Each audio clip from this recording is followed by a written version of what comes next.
Saya itu sebenarnya lulusan dari S1 Teknik Informatika. Jadi lulusnya itu pada bulan Oktober 2015. Dan setelah itu kemudian saya mulai bekerja di Singapura pada bulan Januari 2016. Nah, waktu saya bekerja di Singapura itu sebenarnya nggak langsung jadi machine learning engineer ya. Jadi waktu itu saya kerjanya sebagai seorang software engineer yang fokusnya itu ke web development. Jadi full stack lah, ngerjain backend juga, ngerjain frontend juga. Nah, kira-kira setelah sekitar hampir 2 tahun saya di Singapura, kemudian saya ke Jepang. Masih di perusahaan yang sama sebenarnya. Di perusahaan saya waktu di Singapura itu perusahaan Jepang. Dan pada saat saya di Jepang itu fokus kerjaan saya lebih ke front end. Karena saya itu mulai bekerja di bawah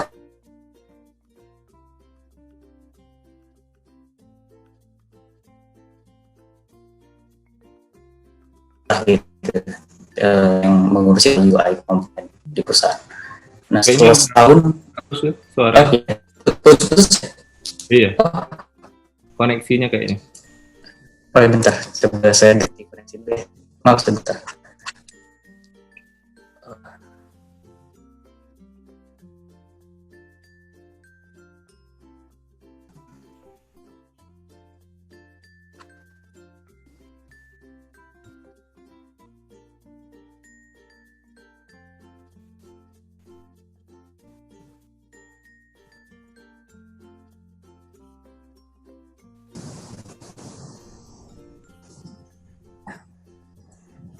Halo? Udah lancar? Udah sih, suara udah. Udah ya? Udah. Oke. Iya, lumayan bagus Mas ya. Putus ya tadi, sorry.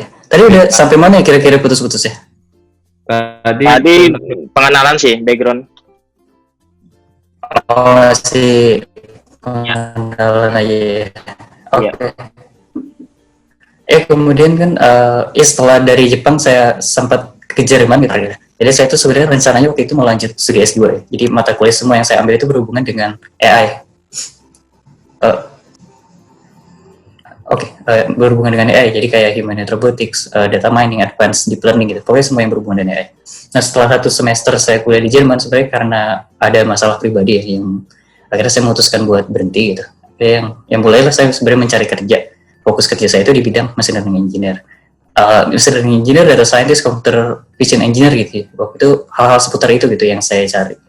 Dan kemudian ya akhirnya saya dapat kerja di Detik Network ini. Ya kira-kira itulah background saya gitu. Oh ya, buat Detik Network ini sebenarnya bukan ngurusin aja ya. Jadi Detik Network ini yang kita urusin juga termasuk website CNN Indonesia, CNBC Indonesia, Insert Live, banyak kita ada beberapa website lainnya gitu selain Detik.com. Langsung masuk ke pembahasan utama pada hari ini ya. Jadi kira-kira agendanya bakal kayak gini. Jadi yang bakal dibahas itu ya sedikit lah ngasih tahu jadi terkait dengan machine learning, kemudian membahas soal hal-hal yang berhubungan dengan machine learning engineering. Ya termasuk kayak tanggung jawab dan skill, tren di bidang AI dan machine learning itu gimana, dan langkah-langkahnya sendiri buat menjadi machine learning engineer.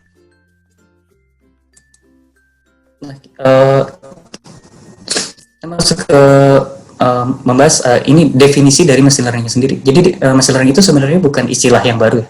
Machine learning itu udah ada sejak definisi. Oh belum ya? Ini udah koneksinya kan? Ini udah pindah belum? Belum, masih yang di background. Oh iya. Coba. Nah. Sekarang udah. Udah. Oke, sorry. Nah, jadi istilah machine learning itu sebenarnya dipopulerkan pertama kali pada tahun 1959. Jadi definisinya itu waktu itu adalah sebuah bidang studi yang memberikan komputer kemampuan untuk belajar tanpa diprogram secara eksplisit. Nah, jadi kata kuncinya itu tanpa diprogram secara eksplisit. Dan untuk definisi yang lebih modern itu yang paling baru itu adalah sebuah program komputer dikatakan belajar dari pengalaman yang bergantung pada tugas tertentu dan ukuran kinerja program jika kinerja pada tugas menggunakan ukuran P ditingkatkan melalui pengalaman agak sedikit membingungkan ya mungkin penjelasannya. Tapi pada intinya itu adalah dia itu dikatakan sebuah machine learning ketika sebuah program itu dapat belajar melalui pengalaman untuk melakukan tugas tertentu yang dapat diukur dengan ada ukuran nilai tertentu. Jadi ketika ukuran nilainya itu misalnya lebih baik dari sebelumnya dalam menjalankan tugas tertentu, dengan seiring dengan bertambahnya pengalaman ya itu bisa dikatakan dengan machine learning ya. Atau mungkin ya bisa coba kalian cari di mungkin kalau untuk lebih detailnya lagi penjelasannya kalau masih dirasa masih membingungkan ya. Oke, jadi kalau ngebahas deep learning, nah jadi sebenarnya ketiga istilah tersebut berkaitan ya, sebenarnya saling berkaitan. Machine learning itu bagian dari artificial intelligence, deep learning itu bagian dari machine learning. Artificial intelligence itu apa? Itu sebenarnya sebuah teknik yang mana memungkinkan sebuah mesin untuk menyerupai perilaku manusia. Jadi sebenarnya nggak mesti menyerupai perilaku manusia secara utuh ya, maksudnya nggak bisa belum dibilang AI itu nggak mesti semuanya.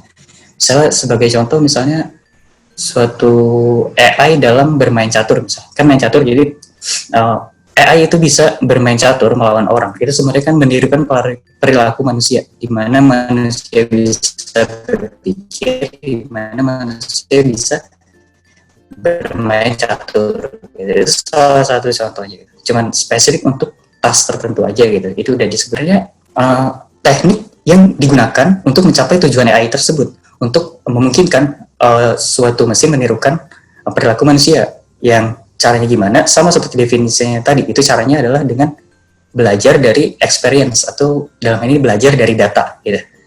Machine learning ini bakal belajar dari data untuk mencapai tujuan AI. Dan kalau deep learning itu apa? Deep learning itu sebenarnya lebih ke versi lebih canggihnya lah gitu dari machine learning. Kalau gampangnya itu menjelasinnya, jadi kalau yang pernah dengar, jadi di machine learning itu ada yang namanya jaringan saraf tiruan. Nah kalau di deep learning ini sebenarnya sama gitu, masih neural network gitu, cuman memiliki layer yang lebih dalam aja gitu, yang deep. Makanya namanya itu deep learning gitu, atau bisa juga biasa dikenal dengan deep neural network. Nah, ini sebenarnya biar lebih gampang memahami machine learning itu apa, jadi saya bakal berikan beberapa contoh aplikasinya. Mungkin ini kayaknya yang baru-baru ini masih belum pindah lagi juga tuh. Oh iya, apa ya? Kayaknya itu deh, apanya? Mode ini harusnya mode presentasi kayaknya si PPT-nya. Display share. Ya, ini udah mode presentasi.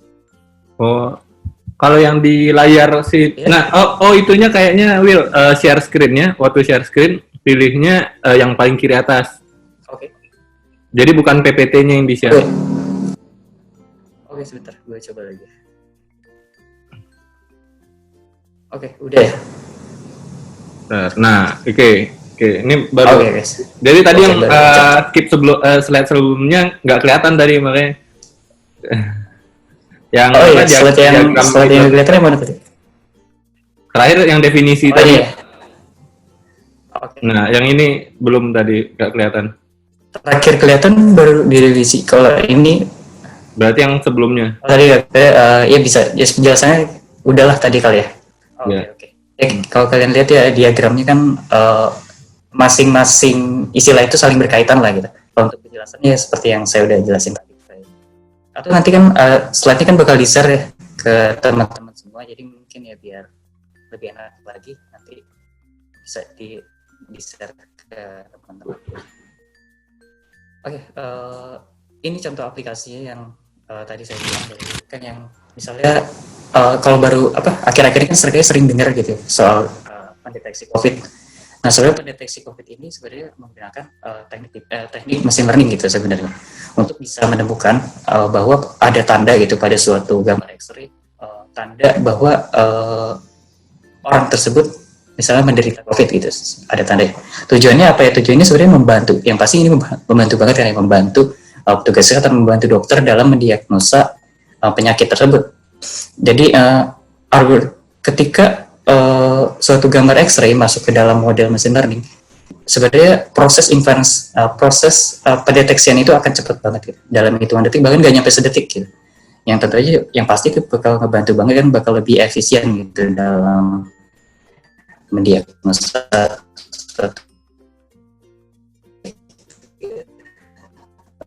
kasus Koneksinya masih putus. banyak gitu, nggak mesti COVID aja, bisa juga penyakit-penyakit lain. Ada itu nggak backup koneksi nggak? Kira-kira. Contoh lainnya gitu yang mungkin kalau di YouTube itu biasanya di sebelah kanan gitu, suka ada rekomendasi kan ya, rekomendasi buat teman-teman buat gitu. Susah koreksi.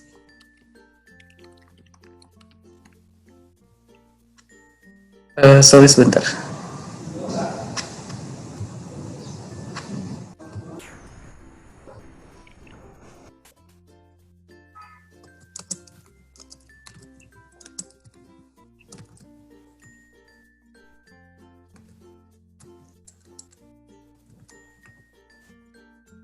Gimana? Nih kayaknya udah lebih lancar kayaknya. Sip. Tadi udah diganti para koneksinya, masih juga ya? Sorry lagi gangguan. Ya. Itu juga mungkin kayaknya dari mic-nya kali ada pengaruh juga, agak menjauh mendekat gitu suaranya tadi. Iya. Tapi mungkin karena koneksinya juga nggak kalau kayak gitu. Bisa jadi sih.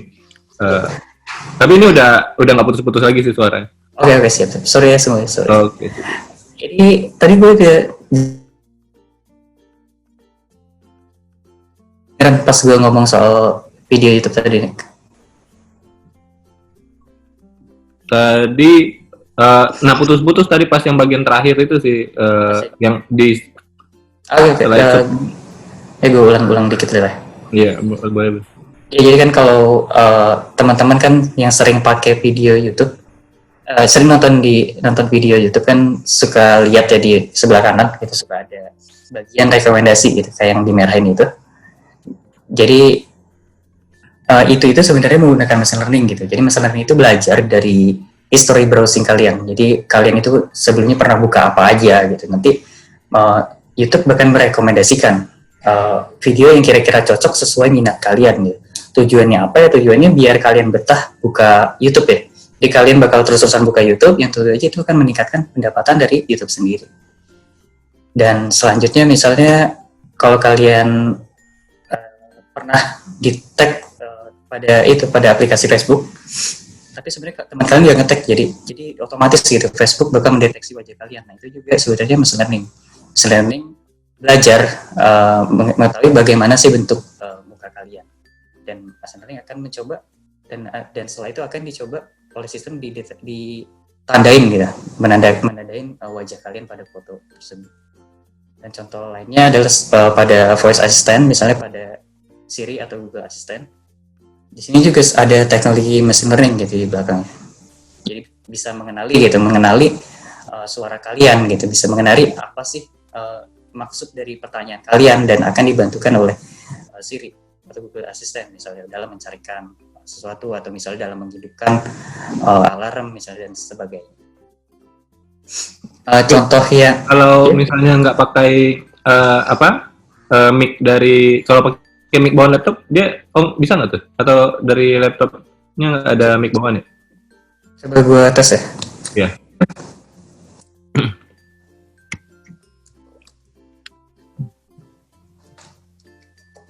Udah. Kalau sekarang jelas gak? Jelas sih. Tadi yang pas itu dia ada jauh dekat gitu. Oke. Nah, ini udah stabil sih. Kalau malah lebih bagus nggak pakai mic bawaan. Malah udah jelas sih. Oke. Oke, siap. Ya, ini itu aplikasi yang sekarang lagi rame-ramenya lah ya. Lagi rame-ramenya dikembangkan oleh perusahaan-perusahaan. Yaitu adalah membuat mobil yang bisa menyetir sendiri tanpa perlu ada orang gitu sebenarnya yang menyetir secara langsung. Jadi mobil itu bisa tahu kapan harus berhenti. Maksudnya ketika ada lampu merah dia akan berhenti, ketika ada orang yang nyebrang akan berhenti, ketika ada tikungan dia akan belok. Jadi mobil akan mengambil keputusan sendiri gitu, tanpa perlu di coding secara eksplisit gitu. Dan aplikasi yang banyak diterapkan itu adalah pada bidang robotics. Ya, bisa dibilang bahwa mesin learning itu kayak otaknya robot gitu. Robot di mana robot bisa melihat, robot bisa bicara, robot bisa mendengar, robot bisa menentukan keputusan dan hal seperti itu sebenarnya juga menggunakan mesin learning. Nah, sebenarnya nggak cuma sesuatu yang canggih-canggih kayak tadi aja gitu. Sebenarnya di industri-industri lain, di industri juga banyak diterapkan mesin learning ini. Bahkan bukan cuma ini industri ini aja gitu. Masih ada banyak lagi. Ini cuma sebagai contoh aja. Ya nanti mungkin teman-teman bisa baca sendiri lah. Atau sebagai contoh misalnya kalau di bidang travel, misalnya dalam menentukan jadwal penerbangan yang lebih efisien, atau dalam menentukan harga yang lebih dinamis gitu. Jadi bisa menentukan rekomendasi harga yang pas gitu pada saat itu. Harganya sih berapa sih sebaiknya gitu ngasih harga gitu. Itu berdasarkan tentu aja misalnya akan belajar dari misalnya demand dan supply yang ada. Ini sebagai yang sisanya bisa teman-teman coba nanti teman-teman baca aja ya. Oke, sekarang saya mau sedikit membahas tentang tren-tren dalam bidang AI dan machine learning ini ya. Ini dalam hal publikasi paper. Jadi publikasi paper di bidang yang berhubungan dengan AI ini sangat berkembang gitu. Kalau bisa dilihat di grafik ini, teman-teman lihat sejak tahun 2015 sekitar 2015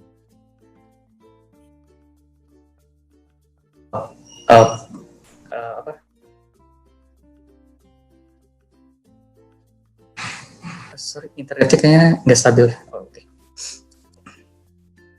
Nah ini untuk dari sisi funding AI startupnya, jadi pada tahun 2019 itu mencapai rekor baru gitu. Startup yang di bidang AI itu banyak mendapatkan funding, yang totalnya itu mencapai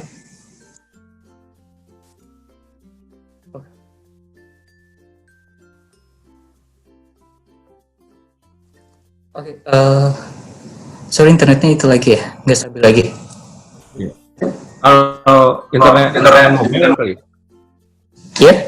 Kalau pakai jaringan HP gimana, Will? Bisa nggak tuh? Karena mungkin HP lebih stabil.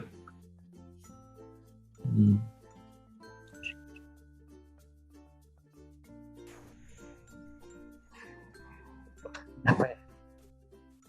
Oke, suara saya masih putus-putus. Tadi sempat masih putus ya? Sempat apa? Sempat hilang. Sorry banget. Sekarang udah mendingan nggak? Iya sih udah. Oke. Nah kalau ini dari sisi funding startupnya, AI itu terus bertambah gitu. Jadi ini data per tahun. Jadi tahun kemarin itu mencapai rekor yang mana 26 billion dolar dan dengan jumlah deal sekitar 2.000 lebih mendapatkan deal gitu untuk startup yang bergelut di bidang ya. Dan ini pendapatan software yang menggunakan AI. Jadi diproyeksikan pada tahun 2025 itu akan mendapatkan sekitar 126 billion dolar. Yang dimulai sejak 2018 itu cuma sekitar 10 billion dolar. Jadi cepat banget gitu perkembangan di bidang AI. Nah, ini untuk masalah job opening sih, soal lowongan pekerjaan. Jadi lowongan pekerjaannya itu cukup terus meningkat sementara pencari kerjanya itu nggak terlalu banyak gitu. Jadi di mana kebutuhan dari hal-hal yang berhubungan dengan artificial intelligence, machine learning ini, kebutuhan dari talent-talentnya itu bisa dibilang terus mengalami kekurangan karena nggak sebanding dengan pertumbuhan lowongan yang ada. Dan ini itu berdasarkan data terbaru dari LinkedIn. Jadi tahun 2020 ini data report yang paling terbaru. US sendiri artificial intelligence specialist atau di sini waktu saya baca reportnya termasuk AI dan machine learning engineer, pertumbuhannya itu cepat gitu, sekitar 74% pertumbuhannya. Dan sebenarnya nggak cuma di US. Kalau kalian lihat di Asia Pasifik, ternyata di Indonesia juga profesi artificial intelligence ini mendapatkan peringkat dengan pertumbuhan paling tinggi juga gitu. Sama halnya dengan negara-negara maju lainnya. Kalau kalian lihat ada di Australia dan di Singapura. Di sana juga mengalami pertumbuhan di soal pekerjaan di bidang AI dan machine learning ini paling tinggi gitu. Walaupun kalau kalian lihat di Filipina dan Thailand, di negara berkembang, AI spesialis itu belum kelihatan ya, tapi masih ada profesi yang berkaitan lah kayak data scientist dan robotics engineer. Di sini saya mau sekarang ngebahas soal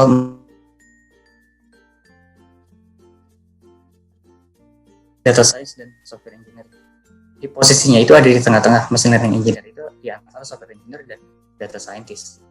Terus bedanya sama data scientist itu apa sih? Mungkin ada yang berpikir kok sama aja ya. Jadi sebenarnya memang gitu ya. Kalau di perusahaan tertentu, jadi kayak posisi machine learning engineer ini kan nggak ada. Biasa pekerjaan machine learning engineer ini yang handle data scientist gitu. Sama halnya dengan di perusahaan-perusahaan tertentu, cuma ya, sebagai contoh sebenarnya kayak di perusahaan saya sendiri. Di perusahaan saya itu data scientist nggak ada gitu. Jadi hal-hal yang pekerjaan yang sebenarnya dilakukan data scientist itu dilakukan juga oleh machine learning engineer. Jadi karena profesi ini tergolong profesi yang baru, jadi sebenarnya sekat pemisahnya itu nggak terlalu kelihatan jelas.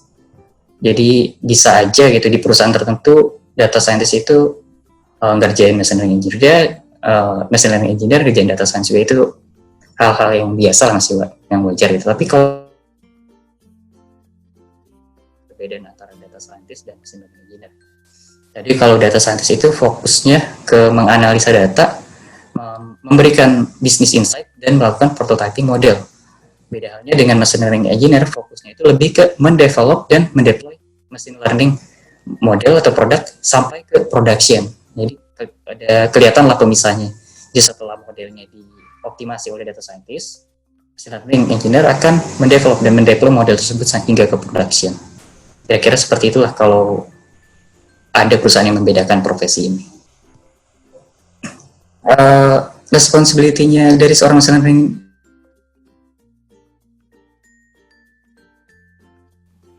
screenshot yang saya ambil dari suatu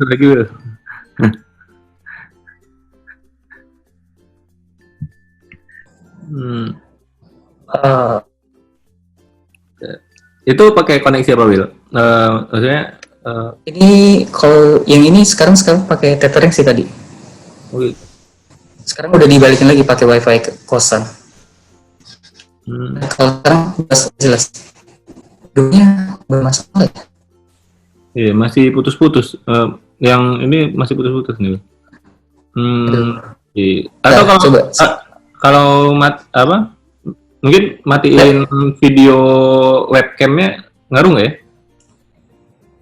Oke, gue kayaknya memang dari internetnya bisa tadi itu. Iya sih, internetnya lagi bermasalah ya. Ntar gue mati dulu ya. Iya, gitu. Oke. Kalau sekarang harus udah mendingan ya. Oke. Coba dulu ya. Coba dulu deh ya. Oke, lanjut lagi ya. Jadi ini tuh responsibility-nya dari machine learning engineer yang diambil dari LinkedIn. Jadi di LinkedIn, jadi ada perusahaan yang udah memisahkan gitu antara pekerjaan data scientist dan machine learning engineer. Ini udah terpisah. Nah, kalau machine learning engineer itu kira-kira kayak gini gitu profesinya, tanggung jawabnya. Jadi mendevelop dan mendeploy machine learning atau itu deep learning model dari data mentah gitu, atau mendesain aplikasi machine learning, menerapkan menggunakan software engineering methodology untuk mengimplement aplikasi, dalam ini aplikasi machine learning, dan mendeploy aplikasi ke cloud. Nah, makanya di sini disebut cloud ya. Jadi sebenarnya kalau sebagai machine learning engineer, kalau bisa cloud itu bonus point lah. Dan yang terakhir itu mengerjakan menjalankan machine learning project dari proposal hingga ke production. Ini skill-skill yang diminta. Jadi sebagai seorang machine learning engineer itu diharapkan yang pasti sih harus bagus ya dalam hal teori machine learning ya. Karena dari nama pekerjaannya machine learning engineer dan mathematical modeling juga. Jadi seenggaknya mengerti lah soal mathematical modeling dari sebuah masalah bisnis ke model matematikanya. Terus mampu mendevelop machine learning model pada data yang besar dan kompleks. Punya pengalaman punya pengalaman praktikal pada machine learning library. Jadi kayak Keras, TensorFlow, Torch, sama Scikit-learn. Jadi ini library yang paling populer gitu, paling populer kalau di perusahaan-perusahaan biasanya mereka minta library ini sih. Tapi kadang asal cukup dengan Scikit-learn juga banyak sih. Sebenarnya Scikit-learn itu yang dasarnya gitu. Kalau kalian mau membuat model, kalian harus bisa. Scikit-learn ini paling umum lah, terutama untuk pekerjaan yang perusahaan yang menggunakan Python ya terutama. Nah, di sini kalian juga harus punya programming skill Python gitu, atau yang lain juga bisa kayak Java atau C++. Jadi nggak wajib gitu. Walaupun kalian nggak bisa Python, sebenarnya masih mungkin aja sih yang lain. Nanti Python ini pelajarin pas kalian udah masuk kerja. Kemudian juga yang pasti kalian harus tahu soal database, gitu, bisa menggunakan SQL. Dan seperti yang saya bilang tadi, punya pengalaman di cloud computing kayak AWS misalnya atau GCP, Azure, dan punya pengetahuan di dalam mengembangkan microservice supaya ini berguna misalnya kalau kalian nge-deploy model ya. Jadi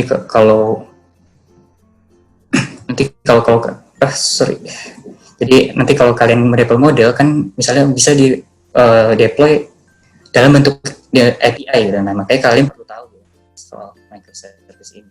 Terus yang pasti punya pola pikir yang berbasiskan data, yang artinya segala keputusan yang kalian ambil itu harus berlandaskan data gitu kira-kira. Dan juga kalian punya passion untuk mendesain solusi yang memiliki reliability yang tinggi dan juga performance-nya juga harus tinggi. Jadi biar misalnya model yang kalian deploy itu nggak gampang down misalnya, dan performance-nya juga bagus, cepat gitu, nggak yang lambat misalnya. Oke, nah sekarang masuk ke langkah-langkahnya sendiri, langkah-langkah untuk menjadi machine learning engineer. Nah ini kalau kalian itu koneksi saya di LinkedIn mungkin tahu ya, karena saya pernah share gambar ini ya. Tapi sebenarnya apakah ini benar jadi cara terbaik untuk belajar machine learning? Karena kalau dilihat kan sebenarnya langkah awalnya itu kalian belajar matematik dulu gitu, baru mulai masuk ke belajar statistik, baru belajar tentang algoritma machine learning, yang mana semuanya hal itu sebenarnya mulai dari teori gitu.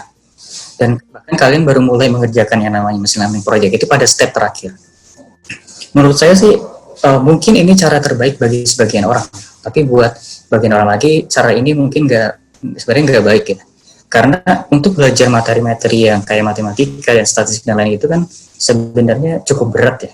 Ini materi yang sebenarnya kalau seandainya kalian mau belajar secara otodidak, hal ini sebenarnya materi-materi yang cukup berat itu kalian kalau nggak ada dosen misalnya atau mentor atau teman-teman sekelas yang bisa diajak berdiskusi ketika kalian mengalami kesulitan, mungkin akan susah gitu belajar ini sendiri.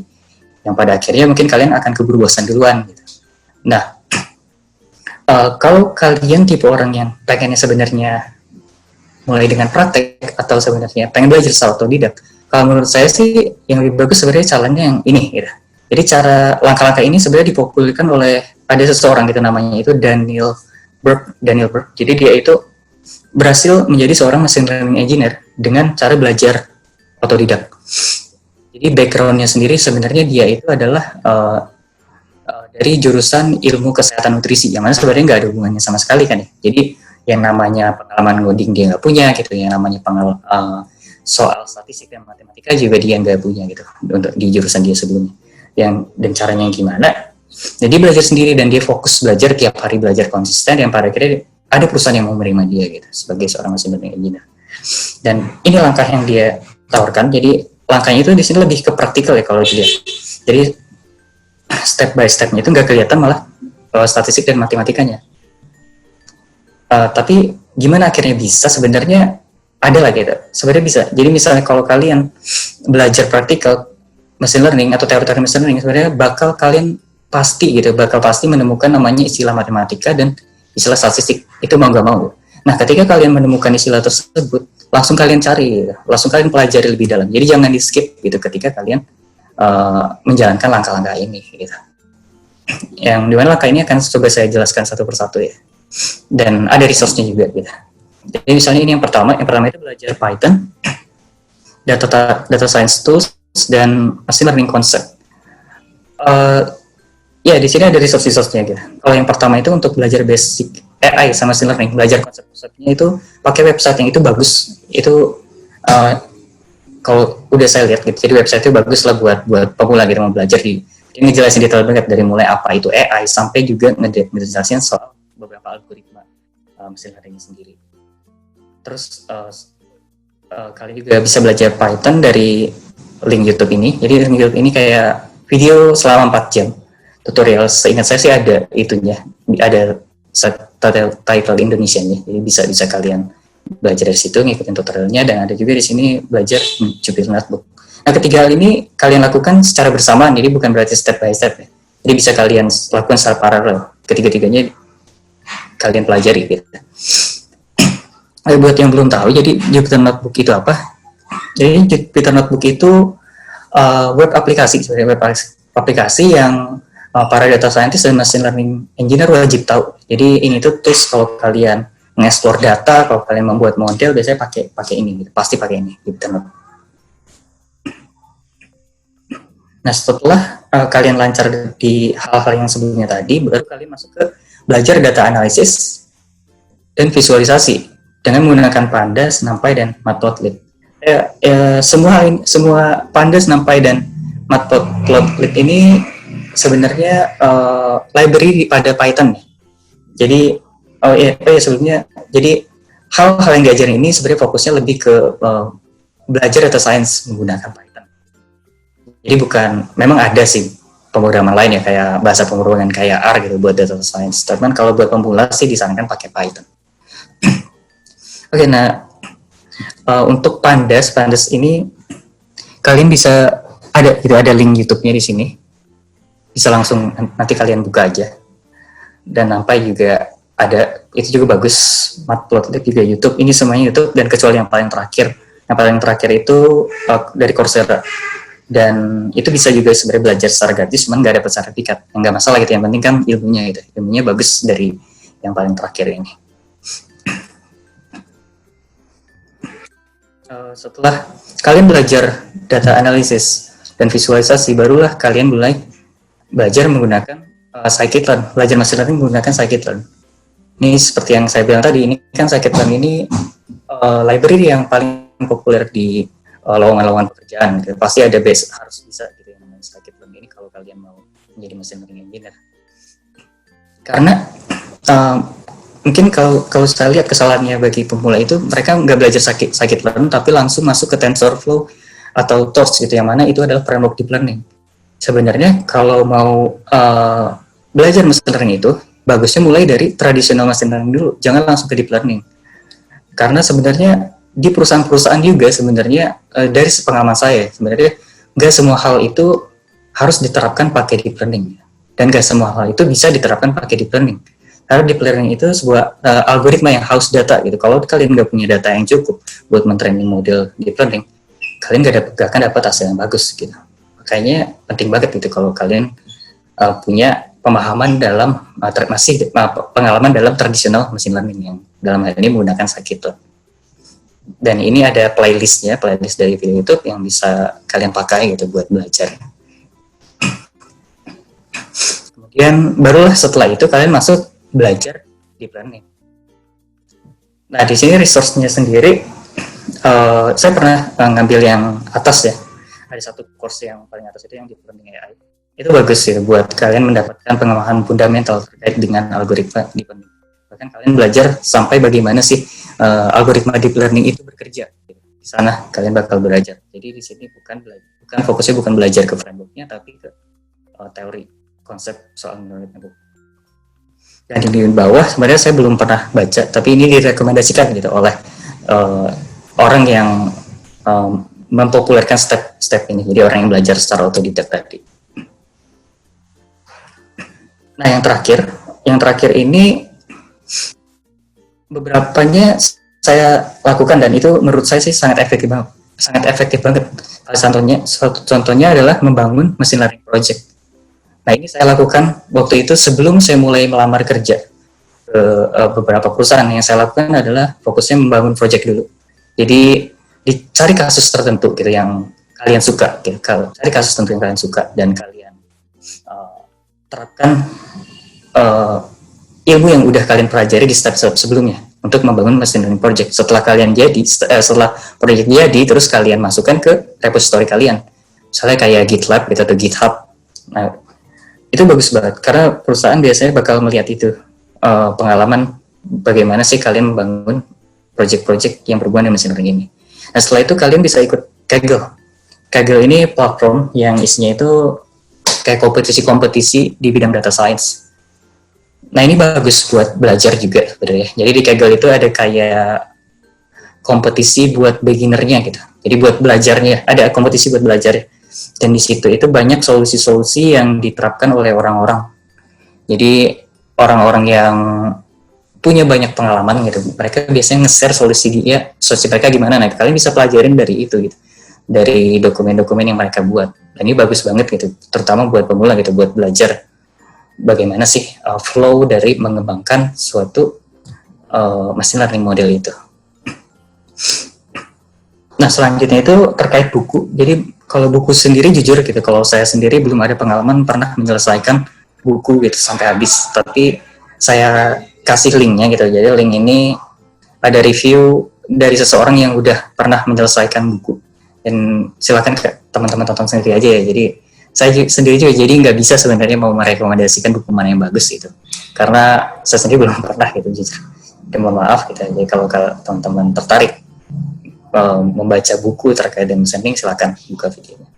Dan untuk yang di bawahnya itu ada kumpulan resource gitu. Jadi resource ini dikumpulin dan ada review-reviewnya. Review-reviewnya kalau course ini bagus atau enggak gitu. Course ini berbayar atau enggak, cukup detail gitu, ada tabelnya. Resource ini bisa teman kalian buka dari situ gitu. Banyak gitu orang-orang juga berkontribusi buat mengasih rekomendasi course-course yang bagus untuk belajar machine learning. Nah, yang paling terakhir yang perlu diingat seperti yang saya bilang di awal, jangan lupa gitu untuk belajar matematika dan statistiknya. Karena tanpa kalian bisa matematika dan statistik, buat membangun model machine learning yang bagus itu susah. Karena untuk bisa mengoptimasi model, kalian teman-teman perlu tahu gitu yang namanya matematika dan statistik ini. Kebanyakan orang kan misalnya setelah ngikutin tutorial gitu, membangun model dan hasilnya jelek, bingung gitu mau ngapain. Nah, itu sebenarnya salah satu masalahnya adalah karena nggak terlalu memahami konsep matematika dan statistik itu sendiri. Walaupun sebenarnya saya sendiri masih sedikit lagi gitu ilmu di bidang ini, tapi sampai saat ini saya masih belajar gitu, biar bisa menjadi seorang expert lah. Oke, sekian sedikit penjelasan dari saya terkait profesi desain mesin learning ini. Mungkin bisa saya kembalikan ke Niko ya. Oke, Will. Nah, ya jelas jadinya itu karena apa? Kayaknya jelas ya? Ya, lebih jelas lah. Sempat ada hilangan dikit tapi waktu pas aku lumayan parah tadi waktu pas pakai video. Nah, sorry banget ya, sorry. Oke.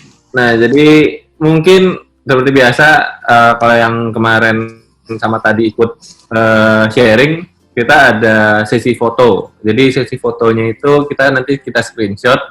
Teman-teman yang memang mau ikut di foto, nanti videonya dinyalakan, lalu nanti kita screenshot, nanti kita share di grup Telegram juga. Jadi kalau teman-teman mau share di sosmed atau boleh gitu kan dari situ. Nah, nanti setelah foto baru kita lanjut ke sesi tanya jawab.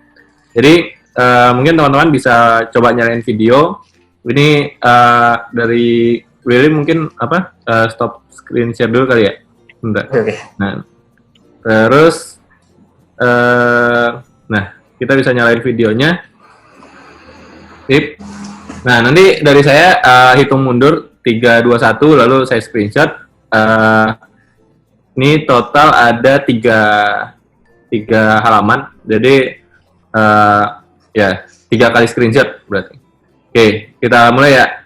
3 2 1 ya. Oke. 3 2 1. Oke. Ini terakhir 3 2 1. Sip. Oke, kalau gitu makasih banyak teman-teman semuanya. Nah, kita langsung masuk ke sesi tanya jawab aja ya.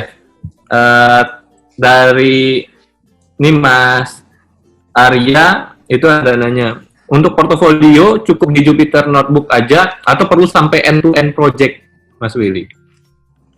Kalau untuk portofolio, langsung saya jawab ya. Oh ya, kalau untuk portofolio itu sebenarnya cukup sih sebenarnya dari Jupyter Notebook aja gitu. Gak perlu sih sampai end-to-end project, karena kan untuk bisa mengerjakan end-to-end project itu sebenarnya perlu di industri juga ya. Kalau buat sendiri mungkin agak susah, karena kan masalah data gitu, masalah infrastruktur yang perlu di setup, dan itu cukup berat dan banyak gitu yang harus dikerjain. Dan ya menurut saya cukup sih. Kalau saya juga dulu kayak gitu, cuma cukup dari Jupyter Notebook aja kok. Oke. Nah terus, oke, berarti tadi ya sebenarnya di Jupyter Notebook-nya itu aja, itu udah cukup dimasukin ke portofolio gitu ya. Dan suatu kita ngelamar kerja, ya itu aja yang kita kasih lihat gitu kan. Pernah ngerjain apa aja gitu ya. Nah, selanjutnya dari Mbak Siti Aisyah, ada rekomendasi nggak untuk latihan atau diklat machine learning yang ada sertifikatnya, yang tujuannya ini untuk melamar kerja nih gitu. Mungkin yang istilahnya ya diakui gitu, mungkin kalau misalnya kita beres pelatihan itu buat ngelamar kerja bakal bisa ngebantu. Oke. Kalau rekomendasi saya sih dari Udacity ya. Sebenarnya mungkin agak bias karena saya pernah ngambil itu ya. Jadi di Udacity itu bagus banget gitu. Maksud saya bagusnya kayak gini. Dia itu ngajarinnya bukan cuma teori aja, tapi praktek juga. Jadi kalian itu bakal ngerjain project-project dan pada akhirnya bakal kalian bahkan kalian disuruh kerjakan semacam final project gitu. Kayak ada tugas akhir yang mana kalian harus bikin proposal gitu, mulai dari bikin proposal. Nanti kalau proposalnya diterima di review gitu, ada yang nge-reviewnya. Biasanya nge-reviewnya itu orang-orang yang udah berpengalaman. Bisa juga yang nge-reviewnya itu bahkan orang-orang yang sedang mengambil S3 gitu. Kalian bakal dapat ilmu lumayan bagus. Dan setelah di-review, dibilang oke, baru kalian mulai implementasikan. Nah setelah kalian selesai implementasinya, nanti di-review lagi gitu setelah selesai. Dan biasanya sih kalau misalnya setelah selesai review, nanti kalian disuruh buat report, bikin dokumen kayak semacam bikin skripsi kecil-kecilan lah gitu. Yang mana nanti itu juga di-review. Nah, kenapa penting buat dokumen itu? Jadi sebagai seorang machine learning engineer ini sebenarnya kalian juga, ya misalnya engineer atau data scientist, kalian juga diharapkan buat membuat dokumentasi dari apa yang udah kalian kerjakan. Nah, itu penting banget. Jadi selama saya kerja juga, dari semua hasil-hasil riset yang saya kerjakan di kantor itu didokumentasikan juga gitu. Makanya ya menurut saya sih yang Udacity tadi. Cuman ya Udacity itu emang berbayar gitu ya. Saya sendiri sebenarnya bisa ikut program itu karena ada dapat scholarship. Jadi saya ikut challenge gitu dan kebetulan dapat gitu, top berapanya mendapatkan itu. Oh iya, dan buat teman-teman mungkin yang tertarik mengambil beasiswa yang sama seperti saya di Udacity itu, sekarang lagi ada programnya gitu. Programnya buka di Udacity Scholarship. Mungkin bisa kalian teman-teman buka, itu lagi buka dan deadline-nya itu kalau nggak salah bulan Juli buat daftarnya. Teman-teman daftar aja gitu nanti. Udah buka kayaknya, sekarang juga udah bisa daftar kok. Dan nanti kalau kalian lolos di tahap awal, nanti kalian bakal dapat program tersebut gitu, nano degree yang bersertifikat gitu. Mungkin masih banyak lain ya, yang sertifikat yang lainnya. Tapi saya sendiri nggak bisa nge-review yang lain gitu, yang bisa saya review yang udah pernah saya ambil dan itu cukup bagus menurut saya. Ya semoga menjawab ya.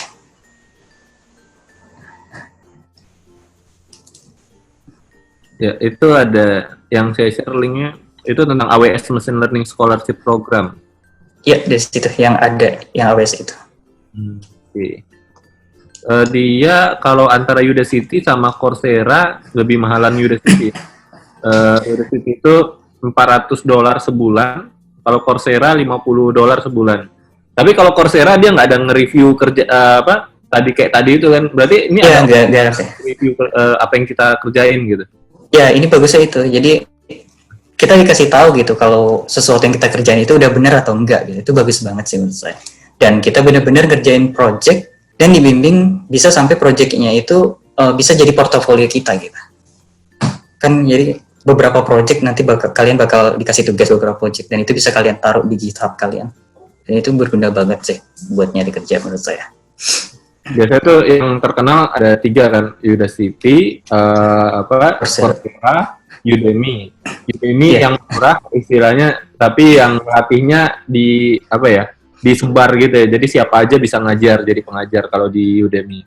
Kalau di Coursera itu dia lebih ke arah kampus-kampus yang terkenal, MIT, terus Iya. tapi juga apa ya dari kampus-kampus internasional gitu ya.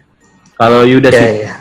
dilihat-lihat kayaknya dari industri ya, Will. Ya, kalau Udacity itu lebih ke industri. Yang pengajarnya sendiri emang orang-orang yang bekerja di industri tertentu ya. Misal kalau yang machine learning tadi dari Amazon gitu, orang-orang yang kerja di Amazon.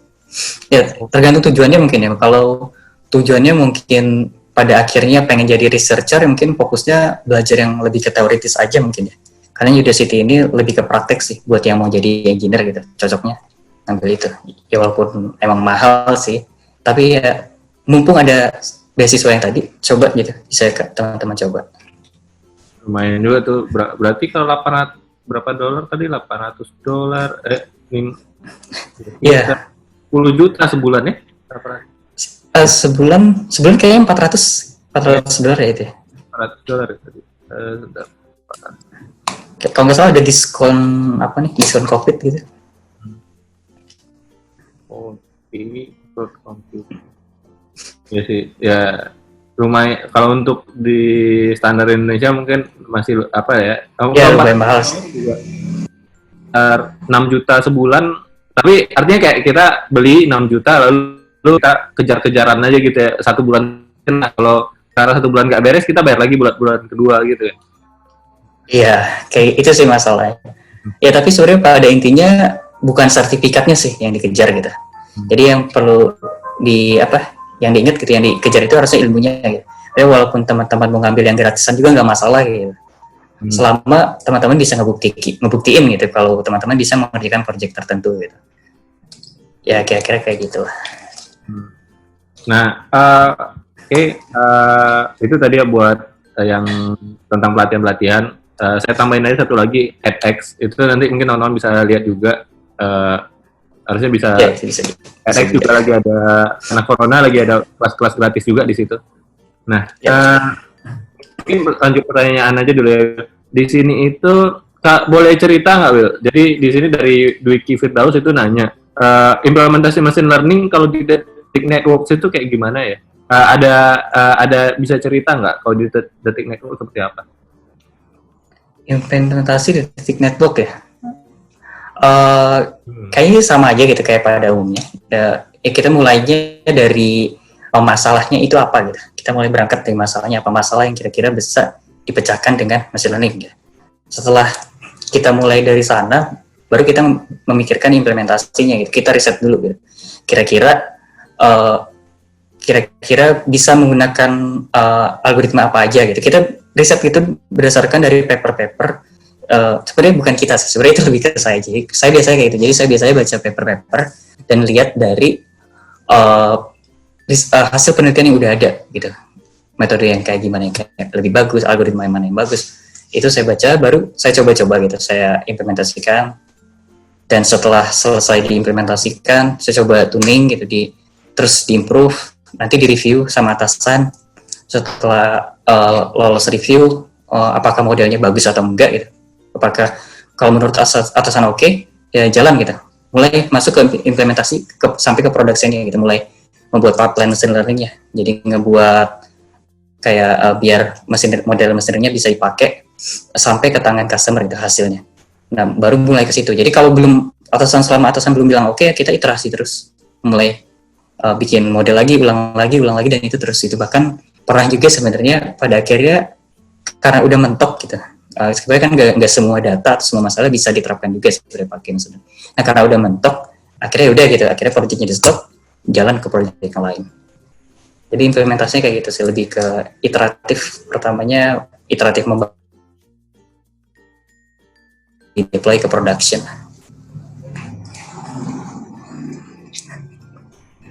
Oke, itu tadi pertanyaan dari Dwiki Firdaus. Mungkin kalau misalnya ada mau didalamin lagi, nanti boleh raise hand aja, atau teman-teman yang mau nanya boleh raise hand. Nanti kita kasih akses buat unmute, jadi biar ngomong langsung buat nanya. Nah, kita sambil itu kita lanjut dulu aja buat pertanyaan berikutnya. Ini dari Ahmad Maliki. Kira-kira teori matematika dan statistika seperti apa yang dibutuhkan di machine learning? Kebetulan background saya itu matematika. Gitu. Oke, matematika dan tadi agak putus. Statistika. Oh, sebenarnya untuk menjadi seorang machine learning engineer ya bukan data scientist. Data machine learning engineer sebenarnya basic dari matematik dan statistik cukup, nggak perlu dalam banget. Jadi misalnya kalau di matematik itu kayak di linear algebra dan kalkulus yang basic gitu, nggak perlu sampai dalam. Misalnya kalau di linear algebra-nya, seenggaknya kalian ngerti vektor gitu, vektor matrix operasinya gimana gitu, operasi di matrix dan vektor, dan juga kalian mengerti soal turunan gitu, integral, yang itu membantu buat kalian nanti saat belajar soal misal kalau di linear itu ada gradient descent gitu istilahnya, bisa kalian cari lagi. Ya hal-hal basic untuk statistik juga misalnya kayak sampling gitu, soal random sampling, soal kayak yang basic banget kayak soal median, mean, mode, hal-hal yang basic itu kalian belum tahu gitu. Kalau untuk lebih dalam lagi sebenarnya bisa nanti sering berjalannya kalian belajar machine learning, nanti kalian bisa mulai belajar lagi lebih dalam itu. Tapi kalau di awal yang kayak gitu cukup sih menurut saya. Artinya sebetulnya nggak dalam-dalam juga ya, nggak sedalam apa yang dipelajari di jurusan matematik gitu. Enggak, sebenarnya nggak perlu sih, Kak. Soalnya kan kalau machine learning engineer ini kan ada data scientist yang lebih fokus ke sana gitu. Jadi seenggaknya mengerti basic-basicnya aja udah cukup gitu. Oke. Nah, mungkin itu buat Mas Ahmad Maliki. Kalau misalnya mau ditanya lagi silakan, nanti boleh raise hand. Di sini Mas Dwiki Firdaus ngangkat tangan. Silakan kalau mau bertanya Mas Dwiki Firdaus. Jadi kalau misalnya teman-teman yang menyampaikan langsung, mungkin kita lebih dulukan di sini karena pertanyaan sedikit kan lumayan banyak. Kalau juga bacanya mungkin panjang-panjang, nanti kita sambil pertanyaan yang desain, saya coba sorting ya buat pertanyaan yang di chat. Nah, silakan buat Mas Dwiki. Halo. Ya, Saya mau nanya tentang tadi yang masalah implementasi machine learning yang di Detik Network. Nah, saya kan masih agak awam gimana implementasi machine learning di industri itu seperti apa. Terutama kayak Detik Network kan industri media. Biasanya permasalahan apa yang diatasi dengan pemakaian machine learning? Masalah itu dalam hal apa gitu dari di level korporasi gitu yang diselesaikan dengan machine learning dengan modeling. Oke, terima kasih. Oke. Ya, kayak aplikasinya ya. Aplikasi di machine learning di Detik Network kali ya. Oke, jadi implementasinya itu contohnya kalau di Detik Network itu salah satunya itu kayak buat recommender system kayak yang di YouTube itu. Jadi bisa memberikan rekomendasi ke user, ke pengunjung gitu, artikel mana yang kira-kira cocok untuk dibaca, itu salah satu contohnya. Dan contoh lainnya itu untuk melakukan user profiling. User profiling itu kita mau tahu gitu user ini itu misalnya contohnya yang pernah saya kerjain itu gendernya apa. Kita kan kalau ada pengunjung mengunjungi website, kita nggak tahu dia itu sebenarnya perempuan atau laki-laki. Nah itu dengan machine learning kita mencoba memprediksi dia itu siapa berdasarkan data history browsingnya gitu ya. Nah tujuannya apa kita memprediksi gender? Ya tujuannya sebenarnya lebih ke kita bisa memberikan rekomendasi yang pas dengan itu, atau bisa juga memberikan iklan misalnya salah satu contohnya. Oke, terus penerapan lainnya misalnya extracting keyword, tapi ini lebih ke NLP sih. Jadi kita itu mengambil keyword-keyword yang kira-kira dibilang penting gitu. Ya, penting pada suatu artikel banyak kan, kita mau tahu inti keywordnya itu apa aja gitu. Nah, itu diambil dari situ. Terus implementasi lainnya misalnya untuk melakukan klasifikasi suatu artikel. Jadi dengan model machine learning ada artikel, ada text artikel, kita mau tahu dia itu masuk kategori mana, apakah dia itu masuk kategori olahraga gitu, apakah dia masuk kategori kesehatan, kayak gitu juga bisa diterapkan pakai machine learning gitu. Kira-kira apakah itu menjawab atau saya salah tangkap ya?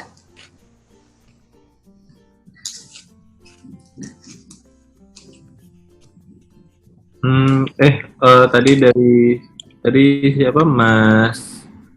Di mute lagi kayaknya ya, Dwiki Firdaus. Mas Dwiki. Oke. Sudah. Udah cukup. Terima kasih.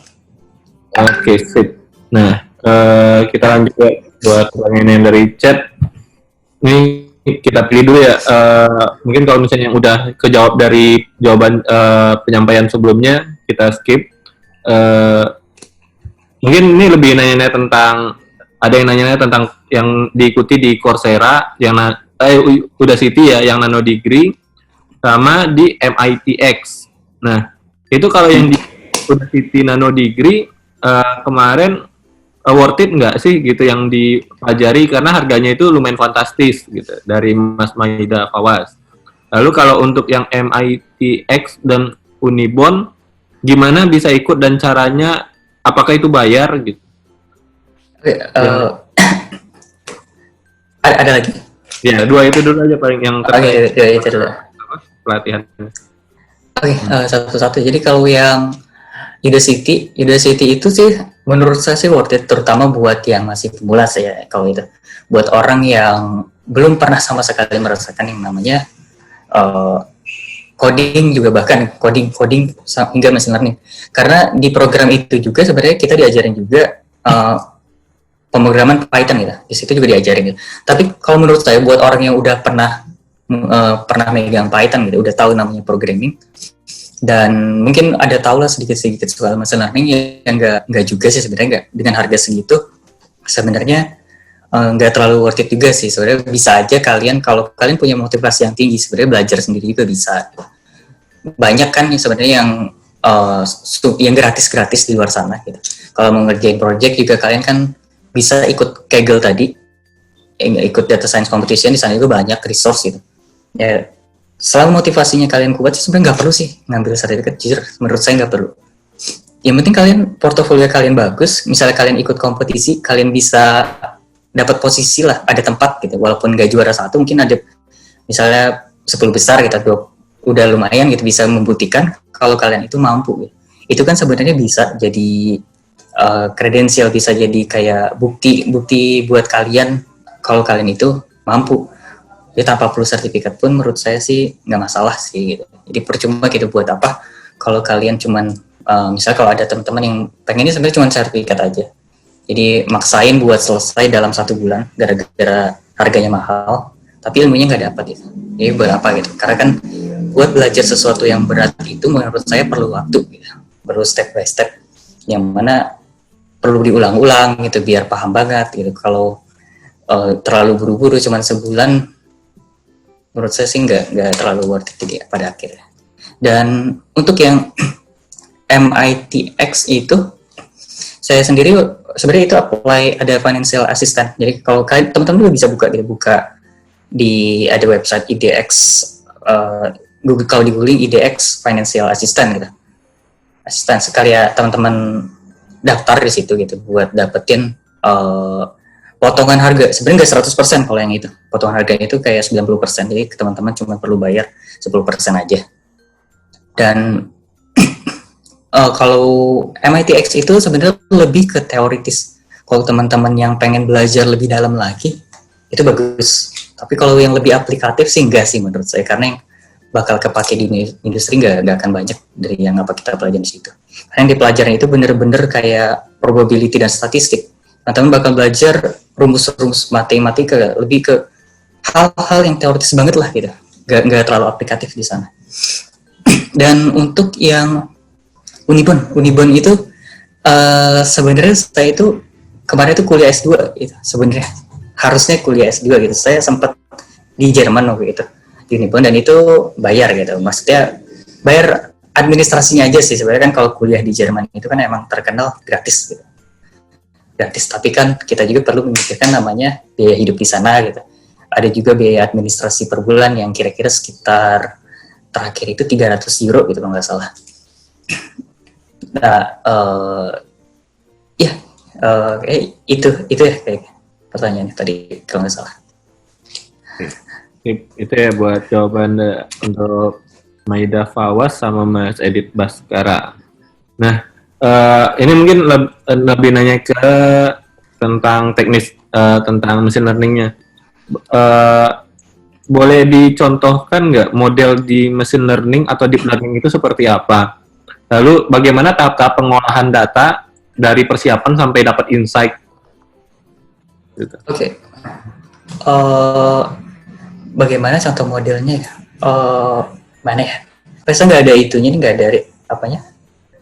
Resource-nya, kan gampangnya gimana jelas. Karena model mesin learning, mesin itu kalau mau dilihat itu ya beda-beda gitu. Beda algoritma, bisa beda gitu bentuk modelnya. Jadi gini jelasin gimana? Jadi model mesin learning itu sebenarnya berusaha menemukan pattern pada data. Jadi kalau digambarkan itu, misalnya kalau ada grafik Cartesian, itu ada banyak titik-titik. Nah, mesin learning itu mencoba memisahkan data-data tersebut untuk menemukan pattern-nya gitu. Gitu. Jelas sih, ya kayak gitu kira-kira. Nah, kalau deep learning itu sebenarnya versi lebih canggihnya dari neural network, dari jaringan saraf tiruan. Versi canggihnya. Saya ada contohnya yang kayak, atau perlu saya share gitu? Atau nanti agak susah juga kalau saya mau googling sekarang ya. Nanti mungkin bisa kontak saya secara pribadi gitu.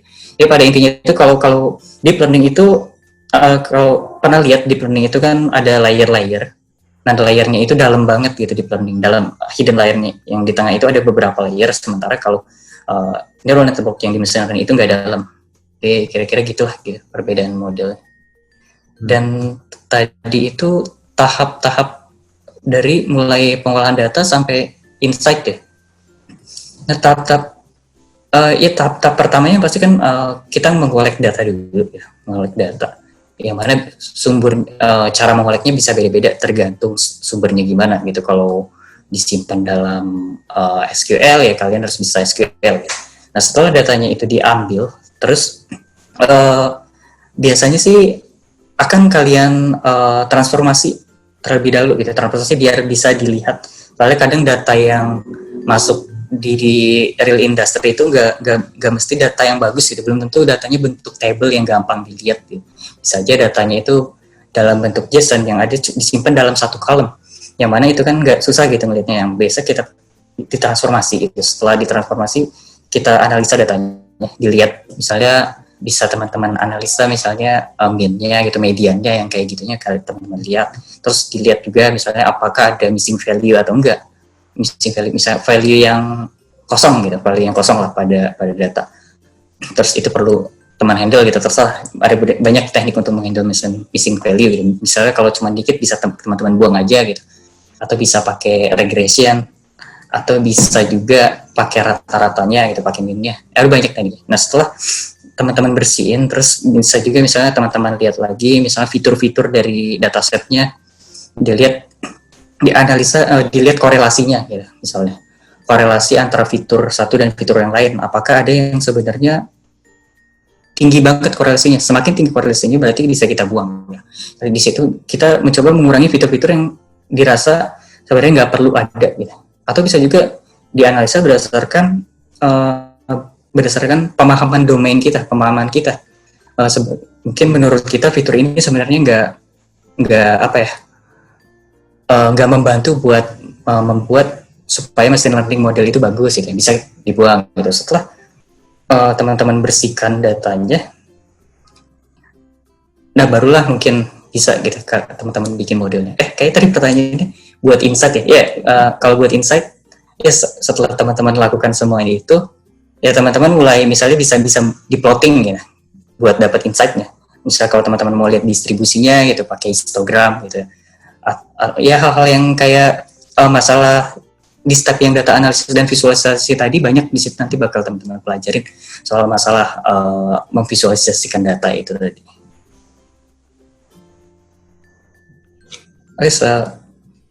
Semoga menjawab ya. Nah, mungkin kalau misalnya dirasa pertanyaannya belum begitu kejawab, nanti bisa resen aja, saya langsung ditanyakan lagi. Mungkin kita langsung ke pertanyaan berikutnya dulu ya. Di sini itu, ini juga teknis juga. Nah, ya. Nah, suatu belajar statistik, saya ingat saya sebelum melakukan prediksi ada tahap pengujian apakah ada keterkaitan antara variabel dependen dan independen. Apakah dalam praktiknya di machine learning, terutama di dunia kerja juga, hal ini wajib dilakukan? Tadi, sorry yang pertama. Pengujian antara keterkaitan variabel dependen dan independen. Oh, oke. Tadi sedikit saya singgung ya soal korelasi tadi. Ya sebenarnya perlu gitu untuk melihat keterkaitan tersebut. Jadi kan kita mau tahu gitu fitur-fitur mana yang sebenarnya memiliki korelasi yang bagus gitu atau punya misalnya contohnya biasanya kadang orang kan melihat dari variansnya gitu. Kalau semakin variansnya tinggi mungkin semakin bagus untuk memisahkan datanya gitu sebagai salah satu contohnya itu, tapi itu tergantung kasusnya juga sih. Itu perlu gitu. Kalau sebenarnya kalau di dunia kerja gitu sebenarnya nggak apa ya, dibilang wajib sih enggak gitu. Tapi sebenarnya tergantung atasan kita gitu juga gitu. Tergantung yang nge-review juga gitu. Misalnya kalau yang nge-reviewnya strict, dilihat gitu dokumen dari proses kita menganalisa data dari awalnya ya perlu gitu. Tapi kalau yang nggak terlalu strict, yang cuman mau tahu hasilnya aja gitu, yang penting hasilnya bagus, terserah caranya gimana, terserah maunya kalian, ya ada juga yang kayak gitu. Ya, jadi kalau di industri soal yang seperti itu dipakai atau enggak ya tergantung lah. Kalau saya tergantung tempat kerjanya gimana. Cuman secara konsepnya harusnya itu perlu ya sebetulnya. Ya sebenarnya tetap perlu, kita tetap perlu menganalisa data sebelum akhirnya bisa membuat model yang bagus ya. Soalnya tanpa kita menganalisa data ya bakal susah gitu kita mau dapat hasil model yang bagus. Karena jadi kayak tebak-tebak aja gitu, asal coba terus bagus atau enggak ya hasilnya gitu, coba-coba bagus enggak hasilnya gitu ya. Padahal kan sebenarnya dilihat dulu gitu datanya sebelum kita mulai melakukan prediksi, sebelum di training modelnya. Ini ada yang angkat tangan dari Mas Agri Yazid. Silakan mau nanya Mas Agri. Oke, thank you. Halo Bang Willy. Mau nanya dikit Bang. Jadi sebenarnya saya nggak ada background sama sekali nih untuk hal kayak gini. Tapi tertarik tentang machine learning. Nah, kalau dari Abang sendiri bisa cerita nggak sih Bang suka duka menjadi seorang machine learning engineer? Oke, suka duka ya. Suka duka kalau sejauh ini sih yang saya rasain banyak sukanya. Sebenarnya kenapa? Sebenarnya ya ini kayak sesuatu yang baru gitu. Maksudnya kan selama ini kan jadi software engineer dan udah cukup jenuh gitu sebelumnya. Dan kemudian saya masuk ke machine learning ini sesuatu yang exciting gitu. Sesuatu yang membuat saya pengen terus belajar gitu. Saya sukanya sih itu sih, karena selalu muncul hal yang baru gitu. Kita bisa belajar terus gitu. Kalau kita lihat kan paper dan algoritma terus muncul gitu. Nah, itu hal yang saya suka sih dari berkarir di bidang machine learning ini. Dan kalau dukanya sih lebih ke apa yang kita bangun ketika model itu belum tentu juga berhasil. Yang perlu diingat sebenarnya ketika kita bangun machine learning model itu belum pasti itu bakal akhirnya di-deploy ke production. Karena apa yang kita kerjakan itu kan belum tentu hasilnya memuaskan. Karena belum tentu, yang seperti saya bilang tadi, belum tentu data yang kita punya itu sebenarnya cukup untuk bisa dijadikan machine learning model. Nah, dukanya itu, jadi udah capek-capek kerja gitu, udah riset panjang, kayak udah misalnya udah beberapa bulan, udah sebulan misalnya, udah lama, terus akhirnya hasilnya nggak bagus dan di-drop gitu, disuruh atasan misalnya, udah nggak usah kerjain ini, kerjain lagi ya, kan jadi kayak kebuang. Tapi ya bisa duka tapi bisa suka juga sih, maksudnya kan berarti kita bisa ngerjain sesuatu yang baru lagi gitu, mungkin kita dapat pengalaman yang lain lagi. Thank you Bang. Oke. Nah, ngomong-ngomong suka duka, ini dari Mas Asep Ismail sama Muhammad Ibnu Wijaya, itu nanyanya tentang gaji dari machine learning itu range-nya berapa sih dari pemula sampai yang senior lah gitu, kalau di Indonesia mungkin kali. Kalau gaji ya, Ya, soalnya Saya kan waktu pas di pas wawancara Detik kan pasti dia juga nanya juga kan. Berarti kan sempat riset-riset juga dong Will gitu kan. Gaji di Indonesia tuh rentang-rentang berapa sih gitu. Kalau riset di Indonesia sendiri sebenarnya gaji machine learning engineer waktu itu saya nggak dapat, saya jujur ya. Jadi waktu itu karena posisi machine learning engineer ini kan termasuk posisi yang baru gitu. Kalau di Indonesia sendiri belum banyak. Jadi yang saya dapat waktu itu artikelnya. Jadi ini saya bacain artikel aja ya. Jadi bukan berarti ini ngomongin gaji saya atau gaji siapa gitu. Jadi saya waktu pernah baca di riset di artikelnya itu. Jadi disebutin gitu. Berapa sih gaji machine learning engineer gitu. Tapi dalam artikelnya emang dibilang gitu. Machine learning engineer ini sesuatu yang baru, jadi belum ada datanya gitu. Di artikelnya dibilang kayak gitu. Tapi untuk seseorang yang mengerti machine learning, contohnya adalah profesi data scientist, gajinya itu bisa sampai di kisaran di angka 20 ke atas gitu. Itu kata artikelnya sih gitu ya. Kata artikelnya 20 ke atas, dan bahkan ada juga gitu kalau yang seorang data scientist-nya itu expert, dia bahkan bisa digaji bisa mencapai 50 juta gitu. Itu kata artikelnya ya, kata artikel. Tapi kalau saya survei di luar negeri, yang kalau ini saya tahu gitu, kalau di luar negeri, khususnya di US itu gaji seorang machine learning itu 140.000 US dollar. Itu rata-rata gaji rata-ratanya ya. Jadi ya, tentu aja ada yang jauh lebih tinggi, ada yang jauh lebih kecil. 140.000 US dollar per tahun gitu. 140.000 US dollar itu berapa ya? Sekitar 1,8 miliar kali ya per tahun. Ya sekitar itu gaji. Itu kalau di Amerika sih. Tapi kalau di Indonesia sendiri, maaf saya nggak ada datanya gitu untuk soal itu.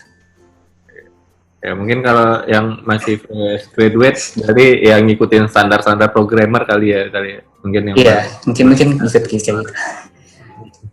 Nah, ya tapi juga sebetulnya kan karena sekarang udah bisa online gitu, di sebagai machine learning engineer sendiri itu bisa kayak ada outsource gitu nggak sih, kayak di freelancer kan biasanya ada buat programmer tuh jasa. Iya. Programmer. Kalau machine learning ada kayak gitu nggak sih? Artinya kan bisa ngambil project dari luar negeri juga gitu.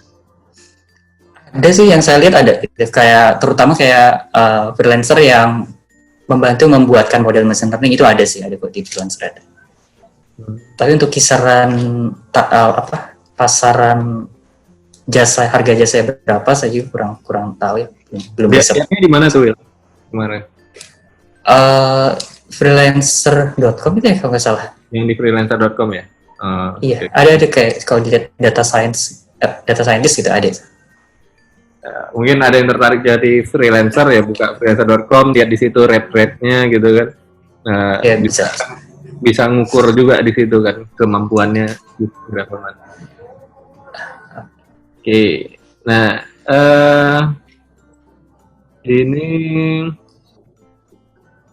ini tentang nanya, nah ini mungkin tanya yang umum dulu ya. Bagaimana abang bisa terbang ke luar negeri, melalui komunitas atau dari mana ya gitu? Itu bisa ke Jepang, ke Singapura, ke Jerman, kemarin juga. Oke.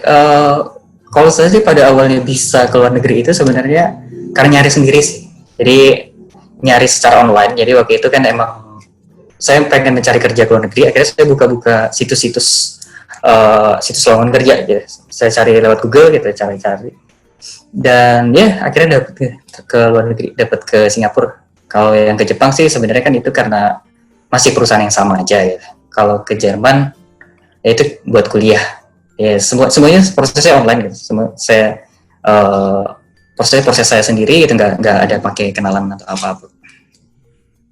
Berarti nyari sendirinya ini maksudnya nyari di internet gitu, Will? Ada ya, nyari di internet sendiri.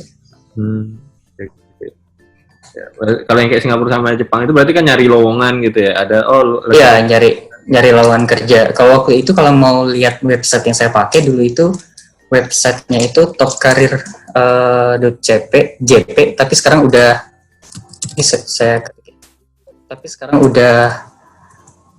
rebranding ya. Udah rebranding, tapi masih bisa dibuka sih itunya websitenya kalau mau lihat. Okay. Jadi memang udah dari awal diniatin mau ke Jepang gitu, makanya baru nyari kerjaan di Jepang gitu ya. Lebih ke mau ke luar negeri sih kalau kita targetnya. Jadi nggak ada spesifik negara mana. Oke itu. Oke. Nah, ini balik lagi ya, kita nanya tentang teknis lagi. Untuk level industri, apakah tradisional model dari SCI Kit Learn masih di Scikit ya itu ya, Scikit Learn masih dipakai dan sudah tergantikan dengan model deep learning dari PyTorch atau TensorFlow? Oke. Kalau untuk di industri, sebenarnya justru yang scikit learn itu penting banget ya. Ya seperti yang saya bilang tadi gitu, nggak semua kasus gitu sebenarnya bisa diterapkan dengan deep learning juga gitu, tergantung seberapa banyak dan seberapa bagus kualitas data pada industri yang punya. Yang pada umumnya sebenarnya di industri nggak gitu. Datanya kebanyakan nggak punya data yang cukup buat melakukan deep learning, dan bahkan ya makanya sebenarnya untuk melakukan machine learning malah justru machine learning maksudnya menggunakan tradisional machine learning pakai scikit-learn gitu. Misalnya kalau yang biasanya selama ini yang kelihatan selalu bagus sih XGBoost gitu, atau random forest juga bisa, tergantung kasus-kasusnya, tinggal dicoba aja di eksperimen. Nah, justru sebenarnya scikit-learn ini yang paling dipakai gitu di industri, banyak dipakai.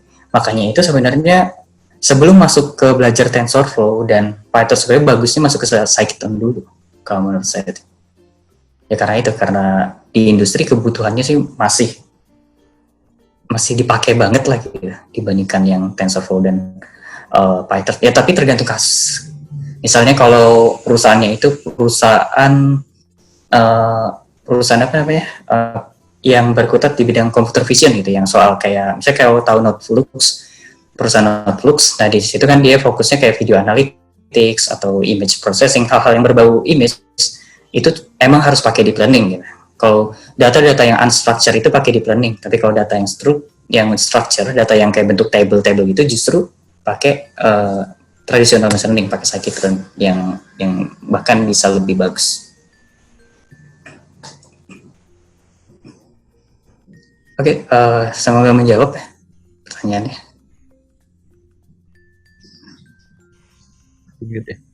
Sorry, ke-mute. Itu tadi pertanyaannya tadi dari siapa tadi itu namanya? Dari Mas Dwiki Firdaus. Ya kalau misalnya mau ditanyakan lagi nanti bisa resen aja. Nah, ini sama juga mindset. Ini pertanyaan yang lain lagi dari Mbak Yuni Hafsari.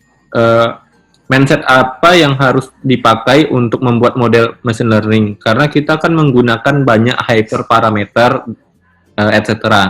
Apakah ini cuma dipilih secara random atau kita mesti baca paper ilmiah yang pernah dipublish gitu? Perlu refer ke paper ilmiah gitu setiap kali membuat model itu. Ya sebenarnya emang untuk membuat machine learning model emang lebih bagus ya sebenarnya nge-refer ke paper yang udah ada. Karena di industri ini kan kita ada namanya deadline gitu ya, yang mana kita harus menyelesaikan sesuatu dengan cepat. Jadi nggak bisa kita melakukan riset yang lama-lama, riset sendiri. Makanya ada bagusnya sebenarnya sih refer ke paper dan berusaha mereproduce apa yang ada di paper itu. Dan kalau soal apakah soal hyperparameternya itu apakah harus mengikuti apa yang ada di paper atau enggak, justru sebenarnya enggak juga gitu. Karena kan hyperparameter ini bisa beda, kasusnya dengan data yang beda itu bisa beda banget. Enggak pasti hyperparameter yang dipakai pada suatu research dengan apa yang kita kerjakan kemungkinan besar nggak akan sama, pasti beda. Dan cara nyobanya apakah dengan random atau enggak, kalau biasanya sih bisa pakai teknik yang namanya Bayesian itu, Bayesian optimization ya. Pakai teknik itu sebenarnya itu konsepnya itu nggak secara random, jadi nggak kayak contohnya kalau random search. Kalau random search itu emang random banget sih ya. Tapi kalau Bayesian ini lebih ke mencoba mencari parameter mana yang lebih optimal pada setiap iterasi hyperparameternya. Jadi pakai itu sih biasanya, pakai Bayesian optimization itu kalau untuk buat menentukan parameter yang mana. Artinya sebetulnya enggak setiap kali ada mau bikin model kita baca paper dulu gitu dari. Iya, sebenarnya enggak juga, sebenarnya tergantung kasusnya juga ya. Kalau kira-kira kasusnya yang simple sebenarnya nggak perlu juga sih gitu harus mulai masuk baca paper gitu. Kadang baca paper itu sebenarnya masalahnya itu lebih ke sayanya aja gitu sebenarnya. Karena ya ilmu saya sebenarnya masih dikit, jadi saya perlu banyak referensi dari paper-paper itu gitu. Tapi kan kalau untuk mungkin orang yang udah expert gitu tanpa perlu membaca paper pun bisa jalan gitu sebenarnya kan ya. Tapi tetap perlu sih gitu kalau seenggaknya untuk mendapatkan apa ya sesuatu yang udah pernah dikerjakan sebelumnya. Kalau misalnya ternyata itu gagal ya ngapain dicoba lagi gitu. Misalnya kayak gitulah misalnya. Oke, itu tadi tentang mungkin teman-teman yang mau bikin model buat di machine learning. Nah, terus kalau tentang bahasa pemrogramannya nih, Will, kalau mau mulai karir, apakah cukup? Nah, tentang bahasa pemrograman apa sih yang harus dikuasai? Apakah sebetulnya kalau yang apa tadi disebut kayaknya lebih ke Python ya? Kalau yang lumayan sering didapat sih Python. Kalau dari pertanyaannya Mas Timotius ini JavaScript, apakah cukup hanya bisa JavaScript untuk memulai karir menjadi machine learning engineer? Oke. Untuk bahasa pemrograman sebenarnya ada dua gitu bahasa yang paling populer gitu. Python dan R gitu. Bahasa pemrograman. Dua itu sih paling populer gitu buat di membangun model machine learning ini. Dan untuk sekarang Python yang paling populer gitu. Kalau lihat grafiknya jadi Python itu terus naik ke atas sementara R itu terus turun. Nah, jadi sebaiknya si Python. Kalau JavaScript sebenarnya malah nggak kepake gitu selama saya di bidang machine learning. Jadi Python aja sih kalau menurut saya. Kalau terutama buat pemula yang mau belajar, kalau bisa belajar Python.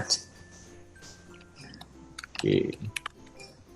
Nah, itu berarti tentang bahasa pemrograman udah, tentang kalau mau pengalaman udah, tentang perkiraan gaji juga udah. Teman-teman kalau misalnya ada pertanyaan lagi boleh lewat chat atau boleh raise hand ya. Oke. Terus apa ya? Kalau di yang perusahaan sekarang itu dia organisasinya gimana sih, Will? Machine learning ini di organisasinya itu apakah satu tim dengan programmer atau dia punya kayak semacam divisi sendiri yang khusus terkait machine learning? Kalau di tempat di Detik gimana? Kalau di Detik sih sebenarnya machine learning itu digabung sama tim big data. Itu ada satu tim big data, tim sekitar berapa ya? 1, 2, 3 ya hampir 10 lah gitu. Nah, di satu tim big data itu ada bagian orang-orang yang mengerjakan machine learning-nya gitu. Kalau di kita sih gitu. Jadi ada pembagiannya ada dua. Yang satu itu di tim big data itu orang yang fokus ke data engineering, yang satu lagi ke machine learning. Dua itu aja gitu. Jadi kita nggak ada yang namanya data scientist atau nggak. Tapi di tim-tim yang machine learning ini sebenarnya bukan disebut tim machine learning sih, tapi tim analisa gitu. Tapi cuman kebetulan yang saya fokusnya di machine learning, tapi ada sebenarnya orang yang fokusnya ke analisa data gitu. Jadi dia kerjanya itu bukan membangun model tapi lebih ke analisa data. Artinya sebetulnya machine learning ini dia nggak istilahnya apa ya?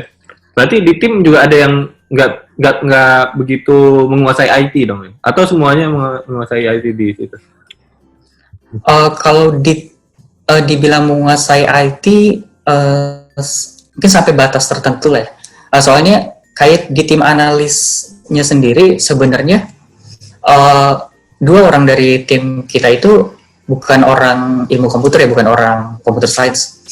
Tapi mereka itu background-nya itu yang satu matematik, yang satu fisika gitu. Ya, tapi mereka belajar soal IT-nya ya setelah masuk kerja sih. Tapi kan nggak terlalu banyak lah gitu kalau sebagai analis, lebih ke kayak memvisualisasikan data gitu. Lebih ke hal-hal soal seperti itulah, memvisualisasikan data, mengolah data.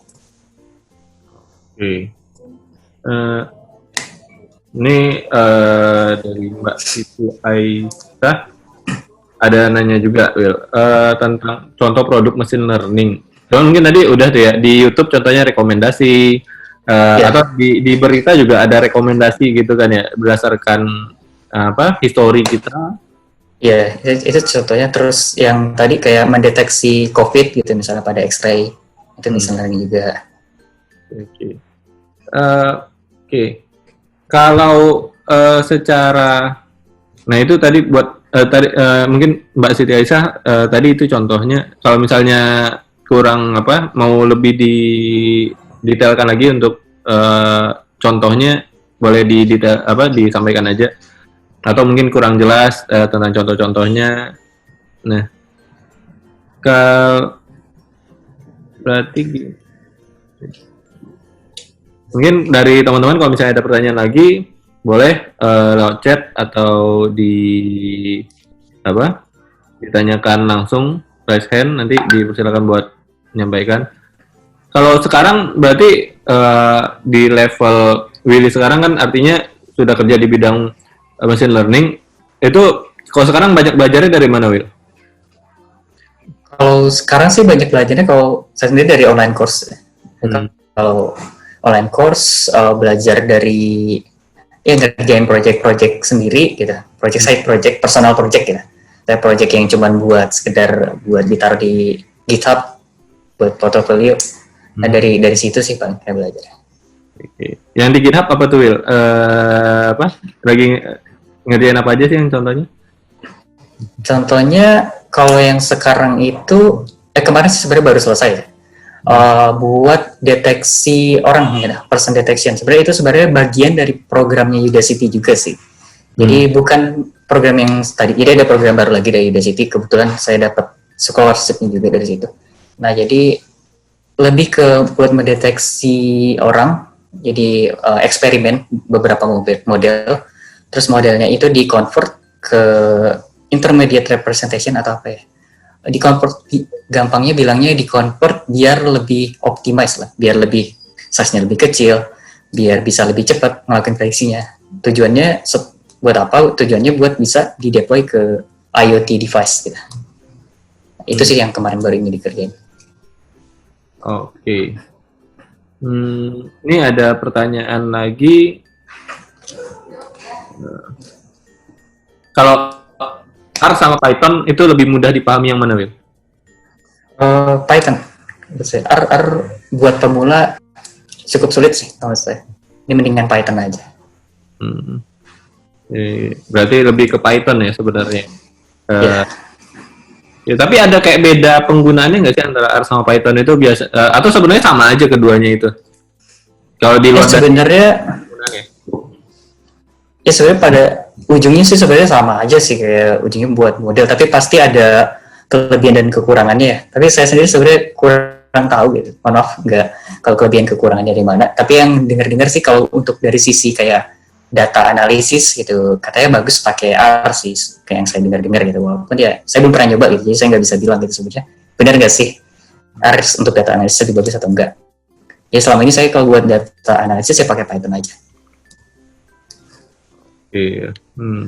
Ini itu yang di GitHub tadi itu kebuka buat umum ya? Ya.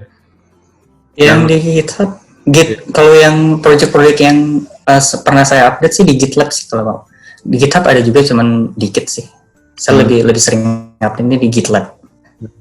Tadi yang buat mendeteksi orang itu di GitHub apa GitLab? Kalau itu di GitHub. Yang people counter itu bukan sih? Iya itu di GitHub. Nah, ini berarti kan buat publik nih. Mungkin kalau ada yang mau lihat GitHub atau GitLab-nya Willy, mungkin boleh di-share nggak apa-apa ya? Iya boleh. GitHub. Kalau yang GitLab, Fitra. Hendry ya, lengkap. Nggak ada. Betul. GitLab. Nah, kalau waktu awal-awal dulu belajar machine learning, itu kapan, Will? Mulai tahu machine learning sendiri sebenarnya ya tahu pas di zaman kuliah ya. Karena di kuliah itu ada mata kuliah namanya machine learning gitu.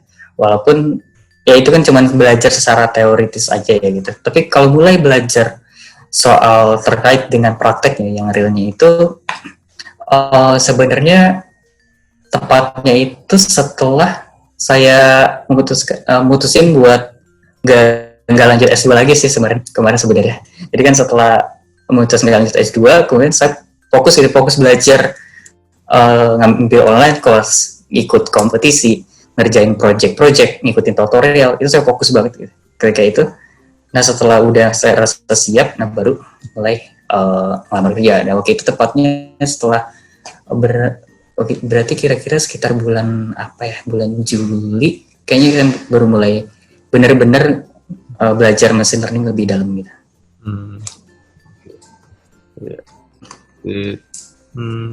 Itu juga ada tentang COVID-19 dashboard itu ya apa? Di GitLab. Oh iya itu di GitLab itu iseng aja sih kayak mau buat data visualisasi aja. Oh itu ngambil datanya dari mana? Kalau yang datanya waktu itu ada yang nge-share sih kebetulan di LinkedIn, ada orang nge-share ya saya coba pakai gitu datanya, coba divisualisasiin. Ini cuma lebih ke belajar mau gimana visualisasi data aja gitu. Ini Mbak Siti Aisyah nanya, contoh kasus data COVID, apa kita bisa ngambil dari dataset Kaggle? Data COVID bisa ngambil, nanti mau ya gimana maksudnya? Itu ada, emang di Kaggle itu bisa dapat dataset gitu ya? Bisa, jadi kalau di Kaggle kan ada yang public dataset gitu, itu bisa banyak kok dataset di Kaggle. Kan nggak tahu sih kalau ada atau enggak dataset COVID di Kaggle ya. Ada. Saya pernah lihat. Jadi sebenarnya yang di Kaggle itu lebih ke ngopi apa yang ada di GitHub. Maaf saya juga lupa linknya. Jadi ada orang yang nge-maintain GitHub yang isinya itu dataset COVID atau non-COVID. Bahkan bukan cuma COVID aja, semua penyakit yang berhubungan dengan paru-paru kayak yaitu penyakit SARS, ya pneumonia dan SARS dan lain-lain ada gitu di labelin. Jadi ada di GitHub-nya. Cuman maaf saya lupa, nantilah saya share itu kalau mau tahu. Boleh. Nah, kayak itu tadi ya mungkin lebih ke arah nanya itu aja kali ya, bisa diambil dari situ atau enggak gitu kan. Nah pertanyaan-pertanyaan udah terkait portofolio. Nih kalau project buat portofolio mau ditaruh di GitHub harus buat sendiri atau kalau dari online course gitu boleh ya gitu? Apa misalnya dari online course itu kita harus modifikasi lagi atau yang dari online course itu aja udah cukup nih buat yang jadi portofolio kita gitu? Yang dari online course itu kan sebenarnya mau nggak mau bakal kita modifikasi lagi ya. Kan di online course itu kan dikasih project dan kita disuruh modifikasi, suruh kita implement part-part tertentunya. Nah itu sebenarnya cukup sih selama kalian jelasin aja gitu bagian mana sih sebenarnya yang kalian implement gitu kan. Ada bagian-bagian yang sebenarnya bukan kalian implement gitu, tapi maksudnya jelasin pas interview gitu. Jadi kan pas interview pasti bakal ditanya gitu, project ini itu kalian ngerjain apa aja gitu, kalian jelasin prosesnya gimana, kenapa milih itu gitu. Jadi waktu saya interview kemarin itu kayak gitu. Jadi dilihat gitu list portofolio punya saya itu di satu persatu dilihat satu-satu terus disuruh jelasin proyek itu apa gitu. Yang penting kalian bisa jelasin aja gitu. Oke. Nah, artinya sih sebenarnya nggak apa-apa, tapi sebenarnya baiknya dimodifikasi ya gitu kan. Iya, biar lebih ngerti kan. Ya. Tapi secara dari yang interview sebetulnya lebih pentingnya pemahamannya gitu. Tapi kalau misalnya mau modifikasi harusnya artinya kita paham gitu kan, makanya kita bisa modifikasi. Iya, artinya paham. Atau sebenarnya kayak misalnya ngikutin tutorial yang di internet gitu. Itu juga bisa sebenarnya kalian masukin ke GitHub. Kan selama bukan copy paste gitu, bukan asal ngambil dari tutorial yang ada terus kalian masukin ke GitHub. Kalau cuma copy paste kan kalian nggak paham gitu. Tapi ya kalian line by line gitu. Setiap kodenya kalian pahamin gitu, ini buat apa, ini ngapain tujuannya, terus satu persatu kalian pahamin ya, udah pahamin ya baru kalian bisa masukin ke GitHub sih kalau menurut saya.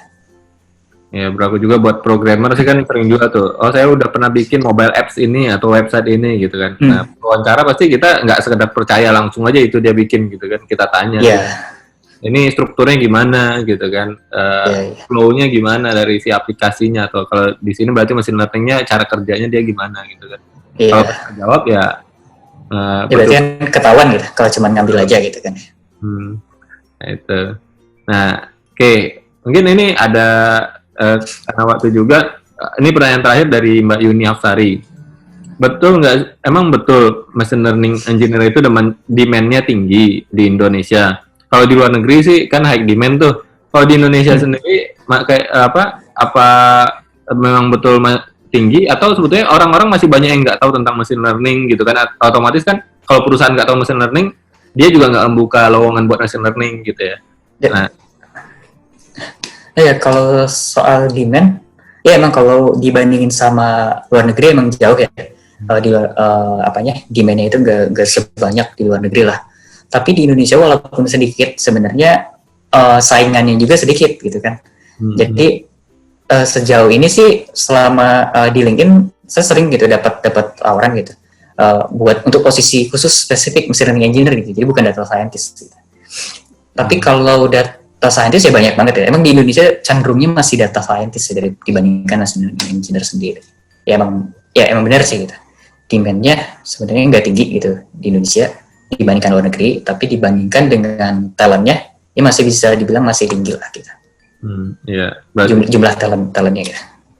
Ya, relatifnya terhadap jumlah talentnya sebetulnya kan. Kalau ngebandinginnya misalnya antara kebutuhan machine learning engineer dengan programmer pasti jauh timpangnya gitu kan, lebih banyak programmer gitu. Tapi juga banyak juga gitu lulusan IT yang istilahnya menyatakan bahwa dia lulusan informatika tapi sebetulnya nggak bisa kan, dan yang memang betul-betul bisa itu jumlahnya kan banyak juga. Artinya ya, sebetulnya sih machine learning ini punya potensi untuk teman-teman yang memang benar-benar menguasai machine learning, karena pasti bakal dicari gitu, karena lainnya pun sedikit. Ya terutama kan kayak perusahaan-perusahaan yang udah menerapkan machine learning di Indonesia juga kan nggak sebanyak di luar negeri gitu. Jadi kan masih ada peluang untuk terus tumbuh ya. Ketika perusahaan-perusahaan nanti mulai menerapkan machine learning, berarti kan kebutuhan machine learning engineer ini bakal meningkat juga gitu. Nah, oke, itu jawaban-jawabannya. Kayaknya kalau misalnya ada pertanyaan yang kelewat, maaf, nanti boleh ditanyakan di grup Telegram boleh, atau langsung kontak Mas Willy-nya boleh. Nah, selain itu juga kita mau minta feedback dari teman-teman. Saya share linknya. Jadi kita rencananya untuk Nusantara Webinar ini kita akan adakan rutin setiap minggu. Sejauh ini setiap minggu kita ada minimal 1 sharing. Kayak hari ini ada 2, minggu lalu ada 2, minggu depan juga ada 2. Minggu depan itu tentang IoT dan juga Android development pakai Kotlin. Nah, jadi kita ganti-ganti temanya terus. Kalau misalnya teman-teman ada ide atau mau ada request, saya mau tertarik belajar tentang ini nih. Nah, itu bisa dimasukkan di link yang saya share barusan, feedback Nusantara Webinar. Nah, atau tertarik mendalami lagi machine learning terkait apa, atau mungkin lebih teknis nanti sharingnya, boleh di request. Nanti kita todong lagi Mas Willy buat sharing. Siap. Nah, oke. Mungkin itu dari kami. Mungkin dari sayanya ucapin terima kasih buat Mas Willy. Buat Willy udah sharing, udah bersedia weekendnya sharing-sharing ke kita semua. Nah, terima kasih juga buat teman-teman yang udah datang mendengarkan. Mungkin segitu dulu. Kita silakan lah buat Mas Willy-nya tutup buat webinar kita hari ini. Oke, terima kasih Niko. Terima kasih buat teman-teman semua gitu yang udah mau dengerin saya gitu. Terus sama mohon maaf juga tadi masalah koneksi kayak parah banget. Sekarang udah kan udah lancar ya. Oke. Seperti yang tadi dibilang, jadi kalau mau ada yang mau ditanya-tanyakan ya boleh gitu, silakan gitu langsung nanya. Bisa lewat LinkedIn saya langsung tanyakan. Dan mohon maaf juga gitu kalau seandainya dari jawaban-jawaban saya ada yang kurang lengkap atau mungkin kurang tepat sasaran gitu, mohon maaf gitu. Mungkin bisa teman-teman sampaikan juga lagi gitu di LinkedIn atau di feedback tersebut yang dikasih.